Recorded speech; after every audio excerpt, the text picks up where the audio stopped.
All right, David. Well, today we've got on. We're bringing a guest on the show for the first time in a few weeks, and we're bringing on no stranger to the show. You mean for a few months? I don't know when was the last time he was on here. Well, the last time anyone's been on here is what I was going for, but Oh, okay.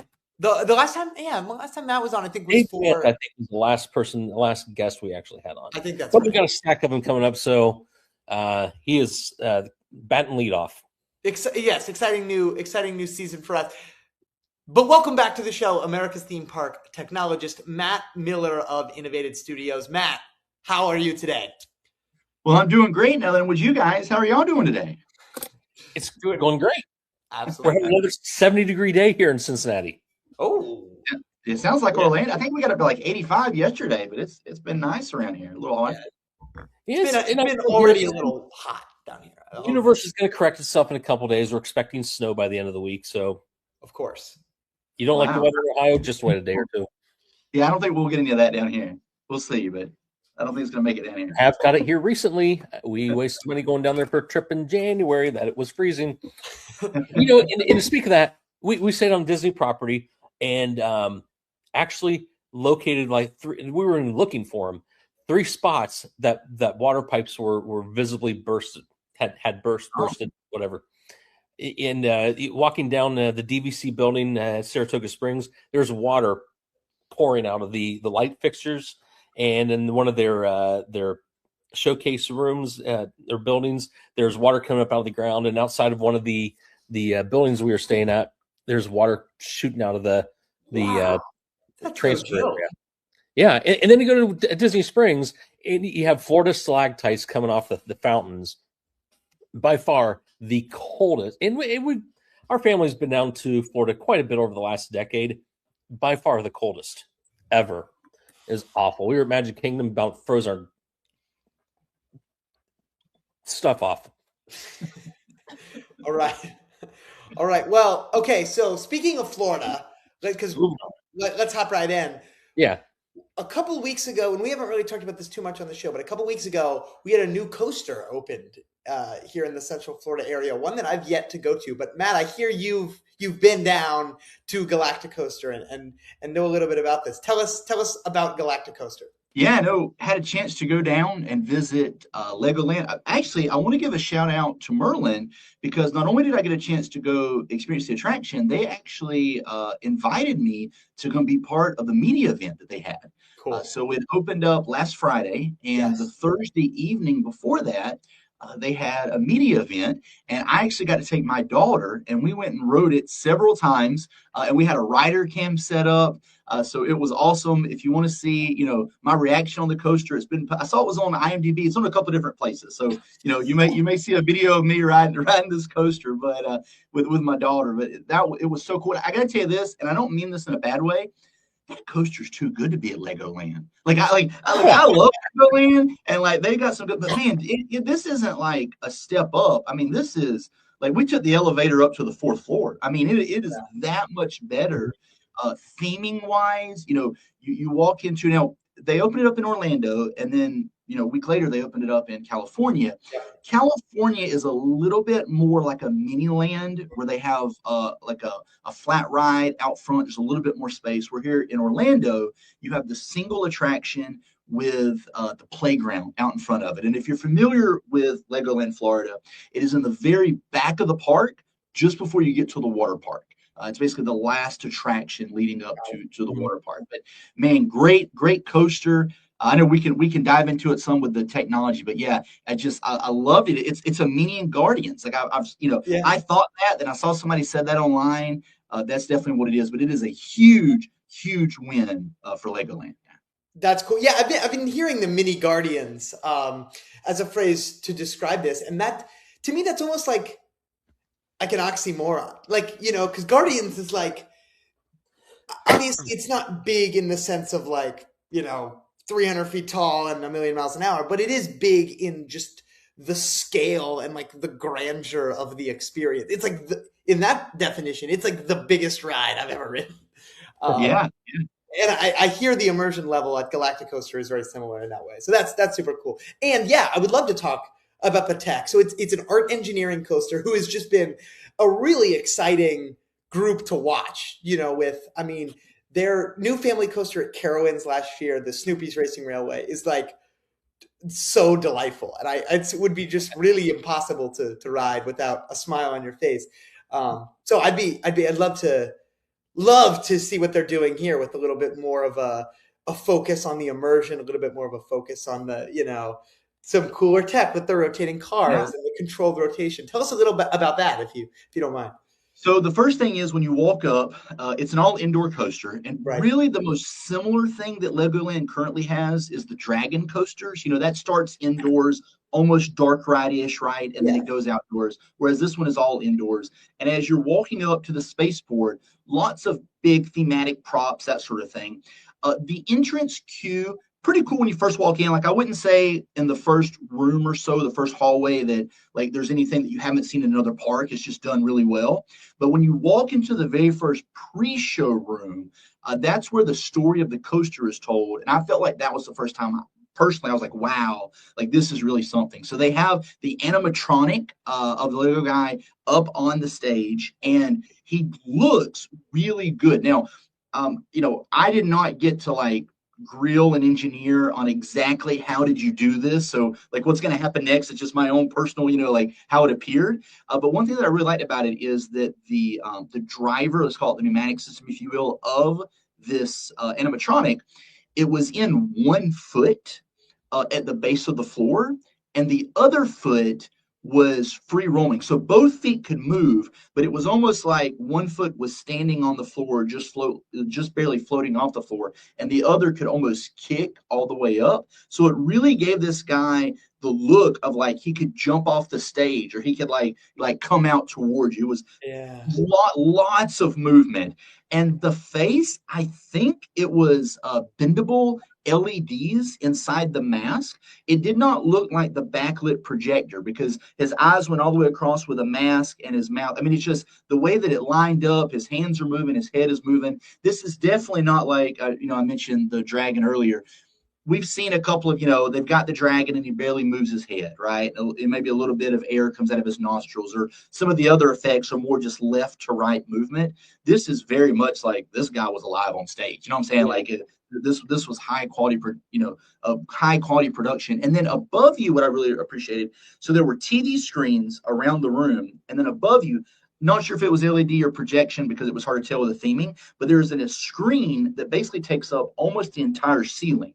So while they're telling the story of like, hey, this is what you're going to do, and there's separators, and we're trying to destroy the asteroid, all that kind of stuff. Like if there was an explosion, you would see like above you, like the fireball would like go over your head.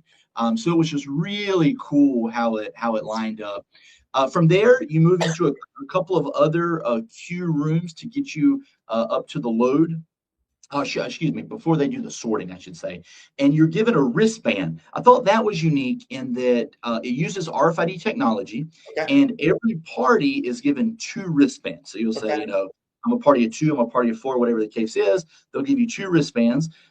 Now, you only design 1 roller coaster, but I was talking to the ride attendant there, and he said, because of the RFID technology, we just want to make sure that we don't miss the coaster design while you're on the attraction. So that's why there's 2. So basically it's a redundant system. Oh, cool. Which is great. So, party gets 2, you go up to a kiosk, and you move through like 5 phases of design. So it says, hey, what do you want the body of your ship to look like? What do you want the wings, the tail, boosters? Do you want to add extras, things like that? And that process takes about 3 minutes. And at the end of that 3 minutes, the kiosk lights up and it says, tap your RFID band here. And both guests and the party are able to tap. And then obviously, it associates then the band with the coaster that you have designed. And at that point, what I really appreciate about the RFID is it disappears. Like there's no more tapping. The way that it works from that point is all from a distance in. So you leave the kiosk, you go to load, there's a ramp, and then you board the ride vehicle. The train is made up of 2 cars that are connected. Each has 4 seats, so 8 people. It's 4 within 4, so then they rotate. But as you sit in with your 4, sit in with the next 4, you leave the load platform. It is a continuous moving platform, so obviously that's going to help. And then you move into your pre-launch segment, which is where you are placed in front of a large screen and you see the ship that you designed. So they put that on the screen before you launch. And then what I think is really cool and really like, even like Universal's tried this, but nobody's doing a great job of it right now. They put you in your ship on the screen. So your ship like flies on, and there's a live video feed of where you're sitting on the coaster in the ship. And my daughter was waving and and you can see yourself in what you built, which is Wow. really cool because you think about like Minions, let's say at Universal, Yep. great ride, but it's a pre-programmed family. It's not always Yeah. yes, Yeah. like it's not new every time. So I thought that was really cool. And then from there, the vehicles face forward, they rotate. Then you launch out about 40 miles an hour. The coaster itself, about a minute and a half. You're going to go through. It's all in the dark. And another cool thing about it, while it's in the dark, there's lots to look at. So there are LED effects, and there are like hanging bricks as you're flying through. And then you will go through a couple of screens. And then on the back side of the building, I'm assuming it's the back side, there is a second launch. And that was the part that really felt the most like Guardians, because you hit the second launch and you go towards a screen near the wall. When the separator happens, that's when it starts to spin, and you're kind of spinning through through the Lego galaxy until you come back for landing. And then at the end, you see your ship and yourself again flying through space in the ship that you designed on the screen, and then you pull into unload. So it's a heck of a ride. That's awesome. Now, are outside of the Lego name itself, are there other I guess not IPs throughout the ride, but are there characters throughout the ride that you interact with also? So mainly just the characters that are part of the attraction. There wasn't like, at least I didn't notice, any other, Legos. There is, so I need to look into this. Maybe this is like some Lego lore. They reference several times a cow that farts. And like when he farts, that's like his rocket ship. They showed him in the commercial. He's very prominent in the attraction. So I just don't know like if does he call back to Lego a long way as well? But obviously the kids cracked up every time they saw that. So I would say that was like the Can you point. go through somewhere at Legoland and buy this cow? Oh, great Or point. a plush cow. Merlin, get on it. Like what are we Yeah. waiting on? I really hope it's the people at Merlin Creative Design that made this cow up while they were sitting around talking. They're like, what could we do? What if we have a cow? No, but I think that's cool. And I think, and I don't know what this is like from the tech perspective, but when you see animatronics that are of human beings, it's like the easiest thing in the world is to point out the ways in which they are actually not that much like human beings. Because I don't know, it's like even really good, really, really good human animatronics are just, we spend so much time watching the way humans move, and the way humans move is so organic and so not mechanical in so many ways that it's really difficult to replicate, I think. But I also think that leaves the door open because we're kind of used to seeing a lot of animatronics being people. And because they're people and that's so difficult, a lot of animatronics maybe not being 100% perfect, even though they can be really good and really impressive. A lot of times, I think to me that means when you make animatronics of non-human things, they blow me away. I think about the Radiator Springs Racers animatronics of Lightning McQueen and Mater, and they move perfectly, like literally exactly the same, and they look exactly the same as what they do in the movie. And I think about, I could see a Lego being much the same because it's not quite a human, but it's also definitely a human. But you can understand that it wouldn't move the same way as what you're used to seeing because it's a Lego. So I can imagine, not that actually makes the process of making the animatronic easier, but it might make your audience a little more receptive almost if you're making, non-human animatronics compared to trying to. Yeah. to I mean, me. that's a great point. Think about it, Disneyland, right? As soon as the Walt animatronic came out, there was all this debate. Should we do it or should we not? Then they do it, and everybody's like, oh, well, it looks great. Just don't get too close to the stage, or, like it only looked good because you zoomed in with, whatever the case was. But to Yeah. your point, even when you watch the the Lego films, the way that they move in like their mouths, it's almost kind of glitchy because that's like how they operate. Yeah. So non-perfect moving animatronic looks identical to what you see in the film. So I think you're spot on. And I just want to, when I talk about glitchy, like, compared to human movement, this guy was so fluid though in the queue. I mean, the way that he turned his head, his hands moving, like I said, almost like a hopping, like, he's like they do in the movie, kind of they jump Yeah. around. Yeah. Fantastic, Cool. fantastic. So cool. But yeah, it was great. Again, Merlin, it was first time that at Innovated Studios, we've been starting to get reached out a lot more by different PR groups or media firms. So again, want to thank Merlin for having us out. Did back to back. We were at Icon Park a couple of nights before that for the new Animal Crossings adventure for Sea Life, and then they had us over at Galacticoaster. So absolutely incredible, and I think they have a big win on their hands. And I think it's exciting to see that Legoland / Merlin is willing to make these big investments, right? Yeah. Like, hey, yes, we can do a $90 million investment. Yes, we will do these big attractions. So obviously, when you do something that big, I don't think you can have the expectation that you will see that every year. But I think it could be a great, sign of maybe, every 2 to 3 years, sort of starting to see them on a cycle like the bigger parks. Because this was the first major coaster open at this park, really since the park opened, which I believe was in 2011, converting over from Cypress Gardens. So big win. Yeah. Matt, is there anything left over that you could recognize that might have been from the Cypress Garden days? Yes. So for me, two things. One is just the layout of the park. If you're like me, I love the master planning of a park. And, you think about something like a Walt Disney World, with your spoken hub compared to like even, let's say, a Universal Studios Hollywood, or even a Dollywood, right? Where you're in between mountains and cliffs and and maybe there's a couple of dead ends and you're trying to figure out how to move people.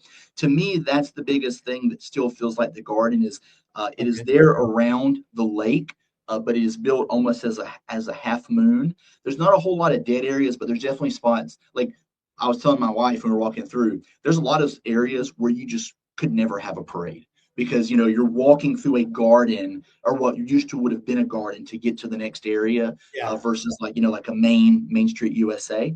And then the second thing is they have left over a lot of the water attractions, being the water show, the ski show.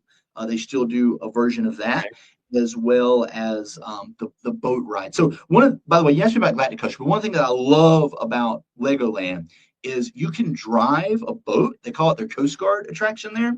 You can drive a boat, and I'm assuming it is on a trolling motor, like what you go bass fishing with. Yeah. But there is no track. Like you're basically out in a pond, and there's like wooden slats. So if you have like 6 boats, let's say side by side, there's not enough space for like an 8th boat. But this thing is free roaming, and you've got a pedal, and you're going, and you're like, you're not supposed to, but maybe you're bumping into other boats, or I might have accidentally spun my wife around, in the boat in front of me. But I love that it's free roaming, free driving out through the water. And there's employees there, the model citizens. They've got the long cane poles. They can pull you back in if you get turned around. But things like that, I think definitely still call back to the original Cypress Garden days. That's cool. Now, hey, I'm sorry though, real quick. Wow, you know what? I just thought about this. I'm sorry I didn't think about this sooner. Can we talk about something serious real quick? Like this is the platform. Real quick, I grew up in Panama City, Florida. There was a theme park there called Miracle Strip. Yeah. The first wooden roller coaster was the Starliner. All right. Okay. Pre-Merlin, Cypress Gardens days, and then I think they called it Adventure Park, something like that. They purchased this roller coaster. Yeah. It was like 04, 05. They moved it to what is the present day Legoland. Yes. They built this coaster, and I believe it only ran for 1 season. Yeah, like 5 months or something. Yeah. Legoland takes over the park. I believe they feel the coaster is too intense. It comes down, and it's never been seen again. I need to know where this coaster is at. So if anybody is watching this, Oh, and wow. your friends at Merlin, or maybe you bought it and it's in your backyard, I am dying to know I've done where that. the Starliner from Panama City Beach ended up at. Well, Matt, you're gonna buy it, right? Like, once you find where it is, you're Absolutely. Yeah. yeah Like how cool would it be to do a podcast episode sitting on. like you could sit with me. Like we could do it together. Yeah. Yeah, the Absolutely, that sounds Starliner good. Let's powered do by it. Innovated Studios. Let's make it happen. I like that plan. I like that. Yeah. Yeah. Now, see, this is a wonderful question that I think we should ask to all of our podcast guests from now on. David, is if you were gonna buy a roller coaster for sentimental value that you were gonna keep in your backyard, what roller coaster are you buying? And I think that Matt, that's your answer. I would take. Yes, yeah. I grew up on that one. That was like my Right. first big kid coaster. It's got to be the Starliner. David, what are you buying? What are you putting in your backyard? I don't know. It'd have to be something with probably a motion simulator because living in suburbia, I've got a backyard that's basically our back deck. So Well, it'd have you to be a can. motion simulator. I just bought you 30 acres out in Mara. Oh, 30 You got acres. it now. Oh my gosh. Wow. You know what? 30 acres might not be enough. I would love to have a replica of Guardians of the Galaxy at my disposal Oh, at you any got time. 30 acres. Or Hagrid's. Those are two good choices. Those are two Yeah. expensive choices. You did say there's a That's obviously budget. not really a part of You this. didn't give me a budget to work with. Yeah, that's true. My budget's I would probably right take- back to motion simulator.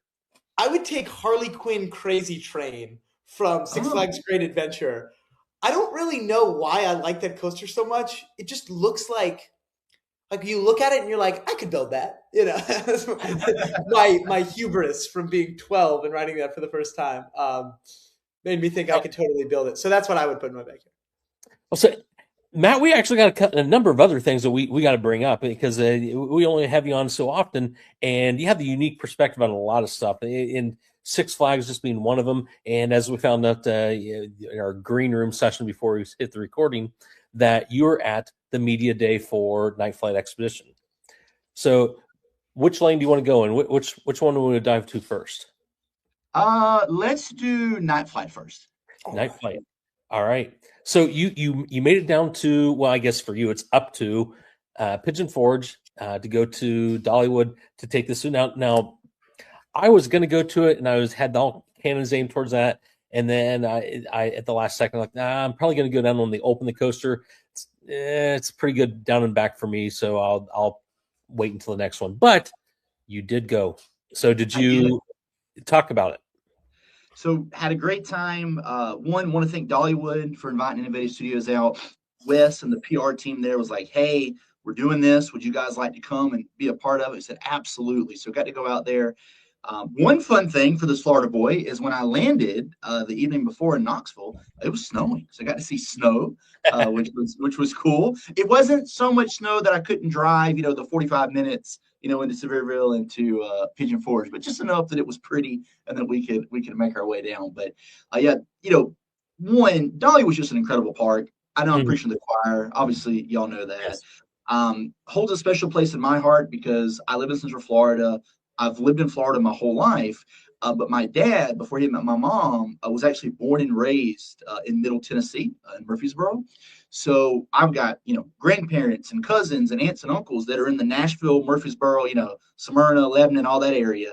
So as a very young child, if we weren't at a theme park in Orlando, we were at Dollywood because we would go see the family, then make the couple-hour trip over, east. So love that park, and to get to be there during a media event was incredible. So what they did, just high level, they started us out there in the theater, and the leadership team came out and basically said, hey, we're making some changes to the park this year, with Night Flight being the biggest. One thing, I know you didn't ask me about this, but one thing that just really stood out to me is they are going to start doing after hours events at Dollywood as well. And they're going to be doing some neon nights, which I believe is a product that was already existing at another water park. Don't quote me on this, but I believe it was at one of the other parks that Hershey just recently acquired, and they love that idea. So they want to do a new version somewhat of it there at Dollywood. But what really, really stood out to me is they want to introduce trick-or-treating at Dollywood. And they're going to start it out this fall with just a handful of nights where you'll be able to come in, and they showed a map. It basically is the entire park, excluding portions of the country fair. And you're able to go and ride the attractions, little to no wait, and go trick-or-treating. So that was really cool. And then we got to go into Night Flight. So, I know we got a lot of savvy listeners here. So this new Mack rocking boat attraction, we've seen an outdoor version of it overseas, coming to America for the first time, indoors. Been a lot of eyes on this. So I think it's really cool, one, that Dollywood is getting it. And I wouldn't be surprised if that leads to other, parks or variations of this leading on. Kind of like Wild Eagle, right? I think that was 2012 when that opened at Dollywood. Yeah, that was so the first one. right? So they love being first. But what they did for us is they walked us around the building. The show building itself, I would say, is about 90% enclosed and completed. There's just one large section on the front where they're still moving in, if it's for coaster track and, that sort of thing, being able to get into heavy equipment. But they walked us through the queue. There's about 4-5 little rooms that you'll go through. They were unfinished, but you could tell they were getting really close to being finished. So you could, they have like the low voltage, the junction boxes in the wall, that sort of thing. The walls were completed in terms of the concrete was there, and there were actually large support blocks coming up, which you've got to assume is, holding up either, some portion of the ride system, probably above there on the queue. But they walked us through, and they had large graphics of what each room would look like. And then they took us up. Basically, you go through the queue, and then you will go up a stairwell. And at the top of the stairwell, you'll make a right. You'll walk about 10 feet, and then it'll take you to the load platform. So much like the coaster that you built in your backyard, it is as well. It starts up off the ground, very similar to something, let's say like a Green Dots, as you're going through. So had the chance to stand there. Now, when you're at the load platform, most of the walls were filled in. You were able to see the track coming into the load platform. You could see the track leading the load. As it leads, it makes a right-hand turn, and they had some scrims that were up there. It appeared that they were probably doing some tests for some media that would be happening there. Like, it was very obvious that the screen there wasn't what would be their opening day, but you could tell they were doing some tests there. And then directly behind the wall, there was a gap that was still open, and you could actually see one of the drops. You could see one of the lifts of the track, and just some portions of the track. But really, really cool stuff. Eugene, the president there, incredible guy, and he was just like, ask me anything, and he was talking about the attraction. I'll let you guys get into your questions, but the one thing that did stand out to me is there is actually a second load platform for ADA. And they're going to be able to pull ride vehicles, on and off of the track to give guests time, that need a little bit extra time to get onto it. Eugene actually went and spoke a little about the show system and the control system of how, it knows that whatever number we're going to call out, ride vehicle 17, and that'll go through the track. And when it comes up, how it'll pull 17 out, and 18 will go in its place, and then 18 will pause and put 17 back. Wow. I just thought that was really neat. But major investment at Dollywood. Yes. It's really cool to me that Eugene Naughton knows about that. I don't know. Yes. Yeah. I mean, I don't know that many park presidents, but period. But I don't know if all of them are looking at specific operational parts of specific new attraction, how new attractions operate their ADA operation system. I don't know if everybody's thinking about that all the time. They want to. They'll know that it works. They'll know that they have accommodations, but not always specific. Yeah. I might be mistaken. You might know, Clete, and Matt maybe might be able to correct me, but doesn't Eugene have an engineering background as well? Or am I thinking somebody else? I know he came from food and beverage, in his parts of the attraction. You're right. He started. That doesn't mean he didn't go to school for engineering or something. That's right. He started out doing food and beverage at Dominion. Yes. I might be thinking, okay, I might be thinking somebody else. I thought for whatever reason he had an engineering, maybe that's what he studied, and I'm going to, I don't know. It could be also, yeah. It could also be, I don't know what I'm talking about. That's. We would never say that on a recording. If we weren't recording, we would say that, but we would never say that. Well, you did say don't quote me on something. Well, we don't have to quote you because we have you recorded saying it. So. That's true. Sorry, I'm not going to tell you. That's true. But and speaking of Eugene, the main draw of this was, the new Night Flight Expedition. But as you know, that is in the very, if we will, back of the park, right? Like you're in Wildwood Grove, you get to Kind of Big Bear. or You in have the back of the park than Yeah, it you have is. to walk all the way around Big Bear. You're basically to the train track. So in doing that, they then had other stops throughout the park. So they bussed us we took a bus to the new attraction. We got out there, spent most of the time there talking about the new attraction, but then we walked basically from there to the front of the park. So we made our way through Wildwood Grove, went by the Mystery Mine, came down, the hill that takes you to the front gates, and then we had lunch at Granny's. And we made stops along the way of, hey, this is an upgrade, this is a change. And, going back to Eugene, one of the things I really love about Eugene, he is probably one of the most approachable park president that I have ever met. And not just from like a friendly face, he's willing to talk about things. Now, he doesn't give company secrets, right? Like there's times where he'll be like, Right. hey, somebody asks, can you tell us exactly, what Herschel invested on this? Or there were some like very detailed, he's like, well, we're a family company. He did a great job of like staying presidential and not giving away the company secrets. But you can tell not only does he really know, he loves the product. And that comes through when you ask a question. So like when we left the attraction, let's say there were 30, 40 people part of this event. He was making his way through the different groups. Hey, how you doing? What questions do you have for me? And people were firing them off. And as much as you have a PR rep from the park, in this case Dollywood, that is there to make sure the executive leadership like doesn't say something they shouldn't say, or that the news isn't like grilling them and trying to put them in a catch question.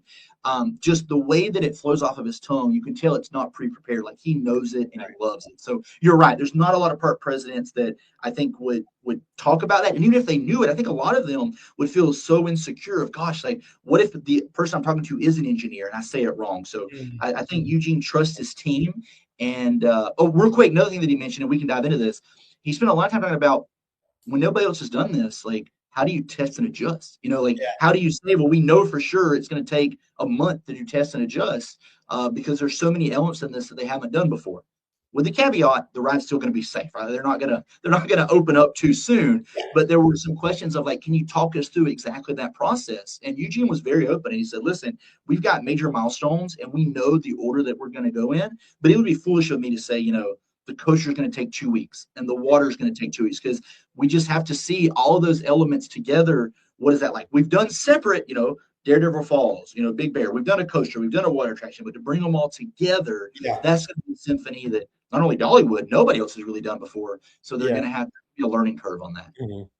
I just love new ride systems so much. It's like the most. There's literally nothing in the world that's more exciting than a new model coming. Like it's like, yes, but I will have to ask. When we had Eugene Naughton on our show back in the fall, we talked about Night Flight, and a big part, and this was also just awesome to continue the high praise for Eugene Naughton. One of the things he was clearly like visibly excited about with the addition of Night Flight was what he called the ability to invite more guests over, invite more people over for dinner is what he said. Because Dollywood's a really popular place. And with the addition of a new ride, obviously there's operational challenges there, but there's also in the macro scale, there's operational ease that comes with having a whole extra capacity machine, a whole extra attraction with a bunch of spots per hour to get people through. From what you could tell, does it look like this is going to be a really high capacity attraction? Does it look like it has the infrastructure for that to be the case? Because I just think with roller coasters, you're always thinking, okay, that's about as high capacity as you can get. But sometimes water rides can be a little trickier if they're having smaller facilities, if it just takes longer to load and unload people because they're wet and they want to laugh about that and so forth. So what did that look like? Yeah, great question. And he led into that. I actually had a chance to sit down with him one-on-one to talk this very thing. So we can talk about this, and if we got a moment, maybe we should talk about year-round operations as well, because I think that ties into it. So first of all, high capacity attraction. He led with this should have similar capacity to current day Big Bear. He said they're aiming for roughly 1,200 an hour, which is fantastic. Yeah. Now first couple of months, right? There's going to be learning curves. But he said, to your point, sometimes people look at a water attraction as a less capable or maybe not quite as high volume. And the way that I came away from it was, while this has water features, this is really a roller coaster Yeah. that has different elements, right? So, Yeah.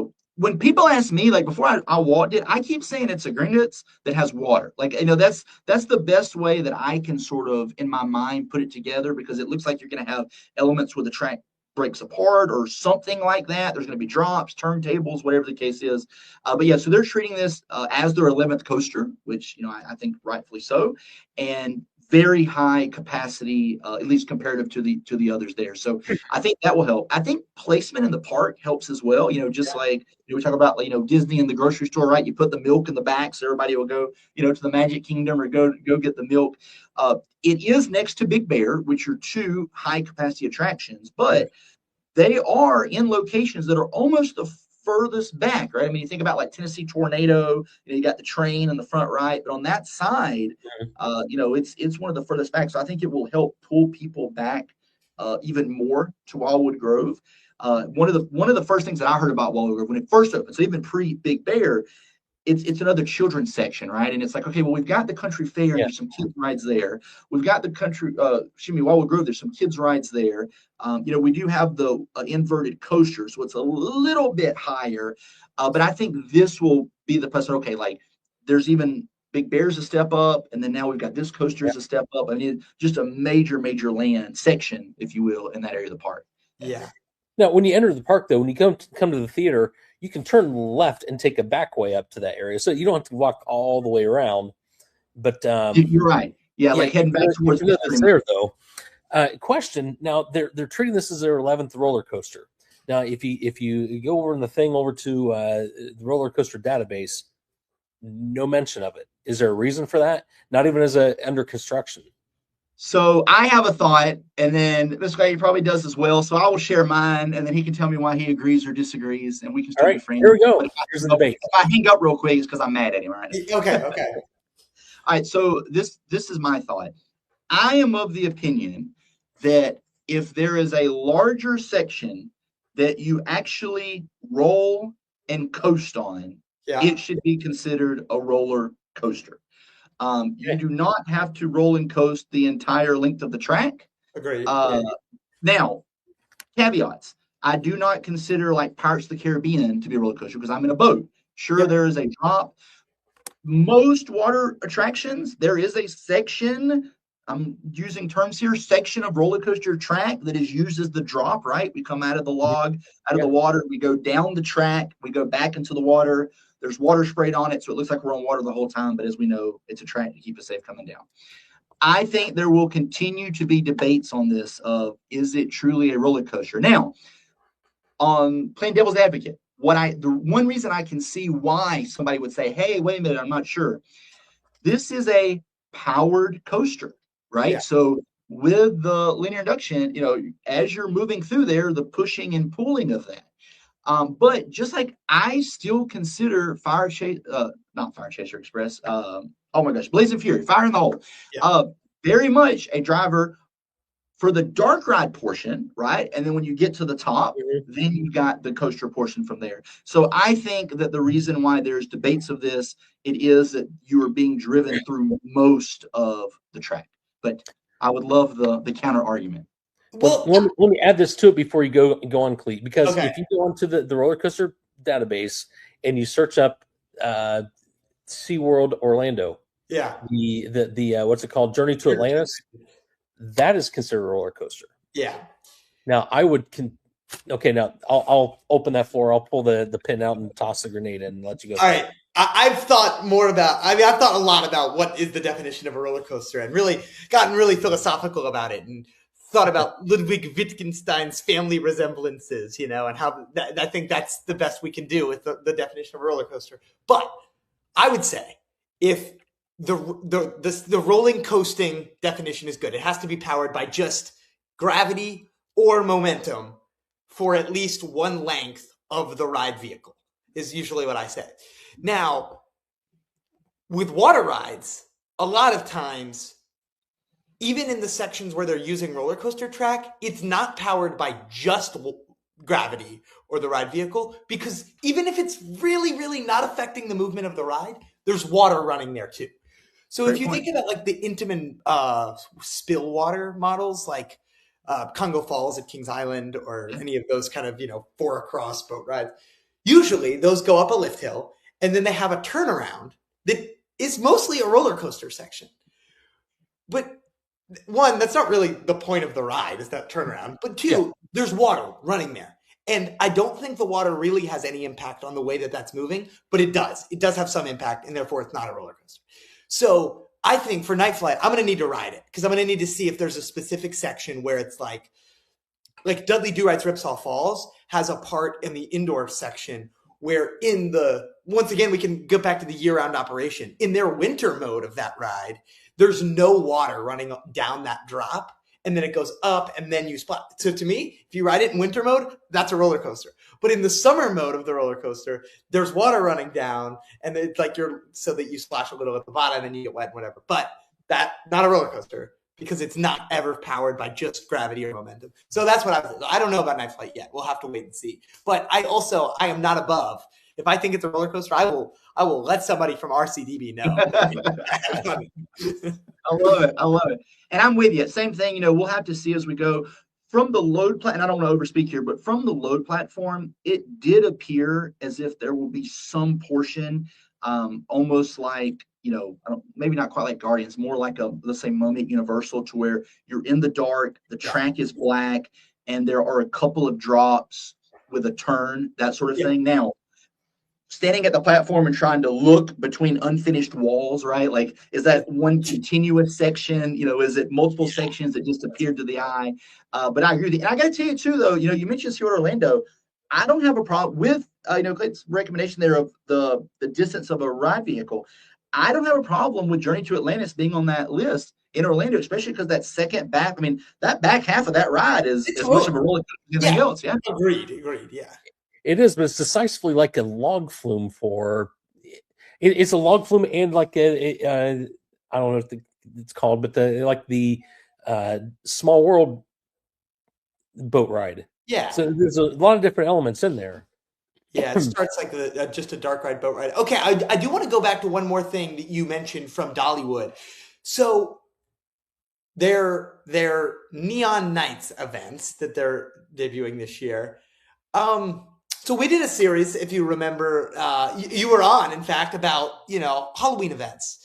And one of the things we were noticing when we would ask people about, like, how do you decide whether you want to try to make your event a hard ticketed event, or make it, just a part of regular operation, or include it with your annual pass, or whatever it might be.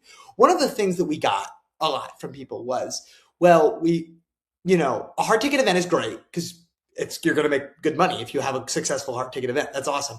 But in order to actually provide enough value to charge people for it, it has to be of a certain length. And in order to be of that certain length at the end of a full operational day, you have to have staffing that a lot of people just have trouble finding unless you're in an Orlando or you're in a New York City or something like that. And thus, obviously, I got to wonder a little bit. Dollywood, known as being a great company that treats their employees very well, but nonetheless, it is absolutely shocking and super impressive to me that they feel like they are able to staff this event at the end of a full operational day.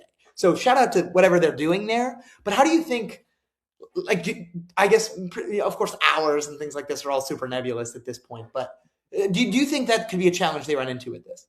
So I'll tell you, if you would have asked me 6 months ago, I think I would have had a different answer than what I'm going to give today.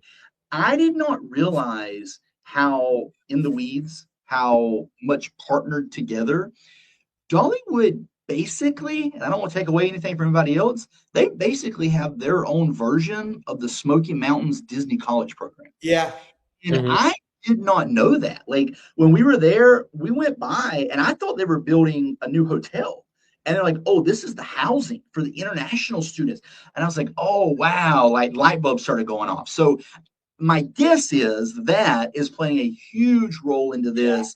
you've got them basically on site, like, across the road. Mhm. And, I don't know really of anybody. I'm sure it's out there, but I wasn't in the program, but I have studied, friends with, partnered with, Disney College program, been around them a long time. And so that obviously enables them to do a lot of things that other parks can't. Yeah. And that was the first time that I was like, well, gosh, like, yeah, like you really could replicate that to a regional park or to another area. So my guess is that is what's really helping them be able to do that. But no, I mean, I think it's going to be a challenge. They're obviously super excited. One thing that I really appreciate about Dollywood is they even said in the event, I believe it's 3 Friday nights that they're doing this. It's just a handful of nights. That's it. Like, this is not a every Tuesday and Thursday, through November, or excuse me, through October. But they said it with a lot of, we think it's going to work. Like, people are asking us for it. Like, we're very excited. So I was under the impression of, like, they didn't announce anything, for 2027, nothing like that. But it really felt like they had a lot of momentum going into 26. They're expecting it to sell out quickly. And just other things I'll throw in there that they used as reference, or that I've just noticed on myself. You might have seen Allegiant just partnered together for a 9 to 5, like Dolly Parton song. Yep. And flight sold out, so they've actually have introduced a second flight that is going. And then they told us there, Eugene is an avid runner. He's done a marathon in every state, which I think he might have said that on the podcast. Yes. Yeah. So they've introduced races at Dollywood, Yep. and it's became so popular that they petitioned the city, and they're now going to let them do it twice a year, spring and in the fall. Good. And I'm not sure if they've announced either they've announced it and they haven't went on sale yet, or they're about to announce soon. So maybe breaking news here, but they were saying that approval had just went through the city because the demand was so high, and they were sharing that with the media. So it'll be interesting. And I think another thing too, the Smokies are just so different in that, you've got this gorgeous national park that just brings millions of people, and you're able to, siphon's a bad word, but even if somebody wasn't coming to the area just for Dollywood, they're there because of the national park, and then they pay for Dollywood, or vice versa, they're for Dollywood, the national park. So I think that influx makes it a little bit easier in terms of ramping up, for staffing, putting money behind this, versus, I don't know, let's say like a Herschend Wild Adventures, right, in Valdosta, Georgia. Maybe they start doing more after nights at some point. By the way, they didn't say this in the media. I'm just throwing it out there. But, Valdosta maybe doesn't quite have the national draw as the Smoky Mountain National Park. Yeah. I would say we're there for the cinnamon bread, to be honest. Oh, hey, by the way, I'm not a kind of guy to brag, but I got to tell you, at the end of the event, they gave us a blueprint of like the ride vehicle. And then he was like, surprise, we've had the cinnamon bread station running all morning. And they sent us home with bags of cinnamon bread. So David, I hate to make you feel even worse for not attending. Jealous. Yeah. But, when I was eating it, I was thinking about you guys. I want you to know. Y'all were Thank you, man. I was tasting cinnamon bread in my mouth the other day, and I was like, what is that? How did that happen? It must have been because you were top of mind. Yeah. Thank you. All right, we got to at least. We've been on here for way longer than we thought, and we have not yet talked about Enchanted Parks. So we got to at least brush over this. Brush that. So Enchanted Parks. We talked about it a lot last week on our episode, and we talked about some of our thoughts about the parks that happen to be sold, and how those are some of the parks that have cool community involvement and cool legacy, and they're kind of older parks, and they're kind of smaller parks, of course, and they're kind of parks that haven't seen the most investment from Six Flags or Cedar Fair in the last years. All of that. Like, the last new coaster that any of those parks got was Zambezi Zinger, the GCI at Worlds of Fun. Or no, that's not what that's called. Yeah, it is Zambezi Zinger, the one with the spiral lift hill. I think so. Right. We're gonna go with yes. But before that, it had been a while, and so we looked at some of those things, and we talked about how I personally feel the fact that this is coming from. I mean, Premier Parks is, of course, a chain already in the industry, and this is the same parent company. We'll have both Premier Parks and Enchanted Parks, but nonetheless, this is kind of new money to the industry. The money that was used to purchase this, to make this divestment from Six Flags.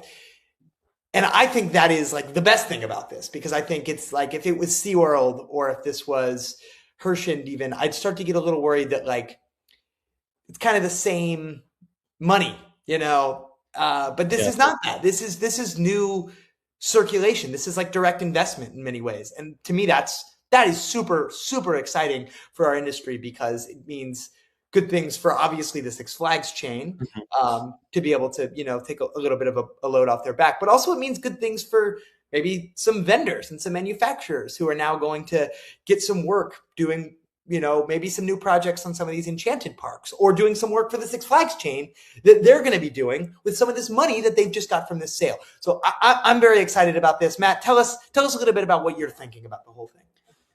So I agree.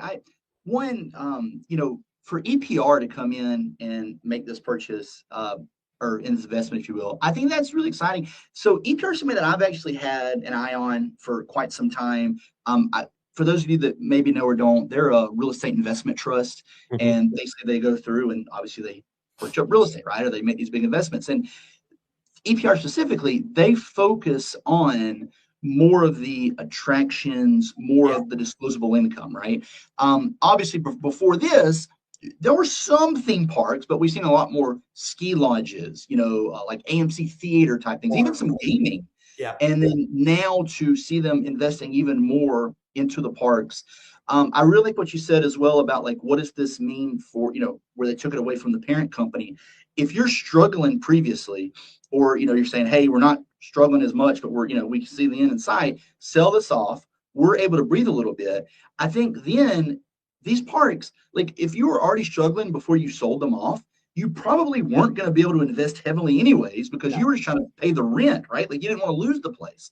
So for a parent company to say, hey, listen, few less parks, now we can invest heavily in what we own after the sell-off, versus EPR is able to come in and say, listen, we now have a new portfolio of parks.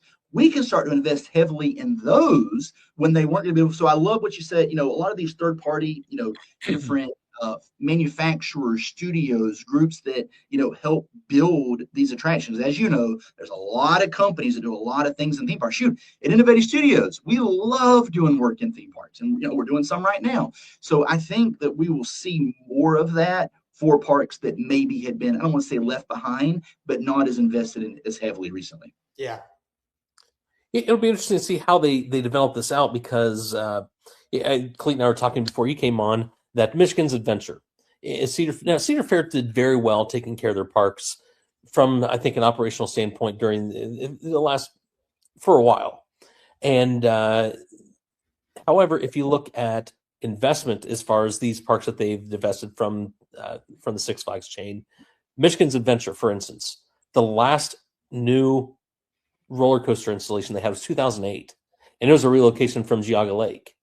So it's been a long time since Michigan's Adventure had any kind of significant new roller coaster at all. And as a matter of fact, before 2008, I don't remember what their new ground up one was. So this is an opportunity for some of those parks to get something brand new coming in. It may be a relocation to get started, but to get some more investment, to get different people coming in. I believe I saw also that Six Flags St. Louis, they're eyeballing that to be their flagship. Did I read that wrong? That sounds correct. Yeah. Okay. And I don't know if kind of the biggest of the parks that were included in the transaction. So what, now you come from the design standpoint from Innovated. What sort of persona do you take do you think these parks are going to take on? Because every park chain's got their own personality that comes out in the parks. Now this is not a conglomerate, but 7 parks that have varied backgrounds. They're going to be coming together under one umbrella. What do you think from a design standpoint? Are they going to try to bring in an IP? Or are they going to develop their own IP? We talked about IPs earlier with Legoland. I've always thought, now I don't know if anybody in the Kings Island sphere is listening, but with Sally Dark Ride doing the Phantoms Theater refurb, not the refurb, I guess it's a ground up attraction, but the different characters that are in that could be Kings Island's own IP that they can make these plush things either to win at a game or whatever. Do you think that the Enchanted Parks will develop their own characters, their own IPs, or what's going to be the personality they try to develop? So I think obviously once you first do a big investment like this, you're like, where do we put the cash next, right? Like we've got to get a return on investment. Yeah. So is it an immediate investment in IP? Not sure, what is that going to look like? But I can tell you this, IP is the name of the game. I mean, it's just, you're either going to build your own, you're going to buy somebody else's, or you're going to wish you had it, right? Like you're going to fall in one of those three categories. Now, I think these smaller parks, sometimes they look at, well, gosh, I'm a regional park. I don't have my Mickey Mouse. I don't have, my Harry Potter, whatever the case is. And then we've seen them go out, and, is it Bugs Bunny that they try to license, or is it Veggie Tales? And, we've seen different, variations of this. If I ran the park, I would love to try to do both. I think that immediately, if you could get some noticeable IPs in, maybe you could sign just an early deal of, hey, X IP, we're going to put it across the park for the next 4 to 5 years, just to start to get more brand recognition as well with this new Enchanted Parks. What is Enchanted Parks? Is it his own park? Like, what do you mean it owns all these parks? What do you mean this isn't a Six Flags or a whatever park anymore? So I think there needs to be some of that. But if they would take the time and spend the capital, I do not think you could go wrong with investing in your own IP. It's a long road, right? You're not going to have your first major hit in the first couple of years. But if you could start to build that internally and then work towards it, personally, I just feel like that's the holy grail of theme parks is your own IP. I mean, shoot, look at Disney. They, like Marvel, they went out and bought that, right? They didn't invent that. They bought some IPs, brought them in-house. And then, I don't want to speak for, Comcast, but I'm sure they would love if this Warner Brothers deal would have, went in a certain way, or they're able to bring in, Harry Potter, or whatever the case is. So I think that if you can own the IP and pay as little as possible rent/royalties to somebody else, you're putting yourself up for success long term. Yeah. You bring in a company like Sally Darkride, which is designing the Phantom Theater. What's the last part? Phantom Theater Encore. Phantom Theater Encore. Not that was a show. You're right. It's called Opening Nightmare. Opening Night Nightmare. Yeah. Yeah. So I would think that this logical next step on that is Kings Island's got their built-in IP now, and you can start making reoccurring income and return on investment from doing this dark ride. Now you have, I think there's like 5 main characters that are in that ride. Begin selling those, and that becomes Kings Island's IP, and then that sets Kings Island apart from the other parks in the chain. And in the Six Flags area, they have the DC Comics, and the Legacy Cedar Fair parks have the Peanuts. So it would make logical sense that you can make a dark ride is less expensive to erect than a large roller coaster. So you could get the IP for less than it would be to do a roller coaster, and then make income coming off of the that investment that you have with the ride. It'd be hard to do a plush off of a roller coaster. Yeah, I think the tricky part is just balancing. Like, you want IP because you want people to be interested. You want like merchandising and licensing and all of those things. But a big part of wanting IP is just wanting to get people inside the doors of your parks. Mm-hmm. And the building your own IP is great, and it's difficult, of course, but it's really difficult to get it to be the thing that's bringing people inside your park. Like, if people are already at your park and then they're seeing these IPs and they're like, oh, that's cool, I actually really like this. Like Mr. DNA. Like I would buy a Mr. DNA hat because I love Mr. DNA. I would never go to Universal thinking about like, oh, I want to go to that park because they have Mr. DNA. That's just, that doesn't really work like that. So I don't know. I do think you guys are definitely right. And I think certainly building your own IPs is incredible, but I don't know if you're, especially for these regional parks, I don't know if it can get people in the door the same way as like buying Shaun the Sheep would, or something like that. But yeah. I think it's other extra income off of a ride that you have there, because thinking that you can't go around to the park at I'm just going to use Kings Island as an example because this is my backyard. Right now, you don't really go into the gift shop and buy anything for Phantom Theater. That is true. Yeah, you could develop a whole income stream off of that. And I'm just wondering, because Dollywood is built around Dolly Parton, and in the Herschend chain, they're the only park that's built around that. So I mean, they've done very well. They live off that name, and everything the market is Dolly Parton, and rightly so. It has worked very well for them. And I would ask, your opinion, Matt. When people go to Disney now, do they go because of Mickey and Minnie Mouse, or do they go because it's Disney? And do kids go down there and they get introduced to Mickey and Minnie for the first time there? Because unless you have Disney Channel, do you even get the Disney character cartoons anymore? Yeah, no, it's a great question. It's funny you said that about Dollywood. I actually had this conversation at dinner with somebody at the old meal when I was there for the media event. Not somebody at Dollywood, just a friend of mine. And, I hope Dolly lives to be 500 years old. You know what I'm saying? But at some point, you too. we're all, none of us have beat Father Time before. And, the question that this individual proposed, like, what do you think happens to a Dollywood if and when, hundreds of years from now, Dolly is no longer with us? And I said, well, to me, it turns into a lot of like what they've done at Disney, to where, to your point, my meet and greet is with Mickey Mouse, right? Like we were making fun of the animatronic of Walt earlier, but he's more of like this, like, ghost, if you will, that's kind of around the corner, right? Like he's touched everything, and you kind of like feel like his story is there, but you're not there because of Walt Disney. You're there because of the legacy that Walt Disney built and what they've built on top of that legacy. Yeah. And I said, I really feel like that's what you do at Dollywood, which they've already really have been doing, right? Like, and, in some of these cues, you'll see like her butterfly, or, like quotes from her and things like that. I hope they do that till the end of time. And like you were saying, do you go because of Mickey Mouse? I think unless you're a 2-year-old that's been watching, Disney Channel at daycare all day, you're right. It's more about I'm meeting Mickey and Minnie when I'm at the park. But I do think that once I've met them and I've had that connection, now every time I go to the mall in Cleveland and I see a Mickey shirt, it reminds me of that trip. Or, when I stay at the Disney Vero Beach, or I go on a Disney cruise line, those are all the points to where I'm going back and thinking about that park. I really like what Clete said in terms of, yes, if I'm building my own IP, the first 5 years, nobody is going to come to the park because of that, right? They want to see the supervillain that was in the movie or whatever it was that was recently out. They want to interact with that. However, when you are building out that brand, if EPR in a few years decides they want to sell Enchanted to another REIT company, that internal IP is going to bring so much more value. Yeah, that's true. So I think both of you are right. I think that building it out is a long, tough road, and it is not what brings people into the park today. I do think that if you're able to do it, you could boost merchandise, and it keeps people top of mind of your parks while they're not there. My last closing thought is that for Enchanted Parks, I'm so excited for it. I think it's incredible. I think we're going to see a lot of new investments into these parks. I am interested to see how the identity changes or conforms between all of these, because you said you've got a bunch of legacy parks that are known kind of their own thing.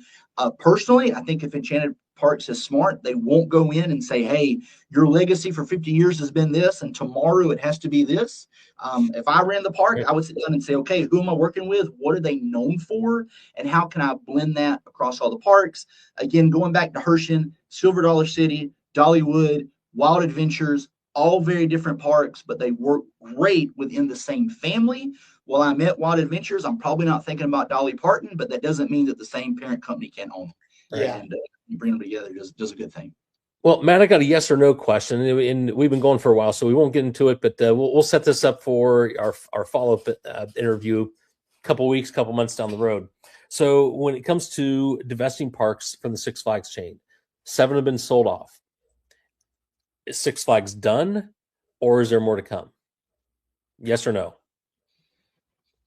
With no follow up. We just don't have time for a lengthy follow up. My answer is yes, there is more to come, but I can't tell you how deep without looking at a P&L sheet. I would love to be able to sit in the room to see, I'll have those next time. Right? Like, really, how bad is the debt? Really, what are we able to do with this cash? I think it's just like all of us, right? If you've ran up a bunch of credit card debt, when you pay it off, you're feeling great. But if you don't stop the things that caused you to run up that credit card debt, 6 months from now, you're going to be in credit card debt again. So I think it's more of, are we able to save the ship where we are today? And can we right the ship and whatever decisions, philosophies we had that caused us to get in that situation, can we not do that anymore so we don't need to sell off any other parks? Yeah. Okay, I agree. And I also agree that like we should get, I want to see all 4 financial statements. Bring them in for every park. And I'll just like sit in my room like a cave for like three weeks. And I'll walk out and you'll be like, you can ask me anything. I'll know every single line of every single statement of every single park. It'll be amazing. So, yeah, if anybody wants to send those in, we'll put an email down in the description. We'll start joining the Wall Street calls together. Maybe that could be a podcast episode. We just dial in. Actually, don't do that. I don't know if that's legal or not, so don't break the law. I don't know if it's well, that's legal. Dude, just join the podcast call as, like one of the investors where you dial in and we'll see what happens. Yeah. I'm invested in. That's fine. All right. Good. Well, Matt, seriously, I don't think we've ever had a 71-minute just interview section before. So you're too interesting. We gotta cut you off. I'm so sorry. You guys are too kind. Thank you for having me, and happy Mario Day, by the way. And I hope that everybody has a wonderful day. So that'll be good, guys. See you later.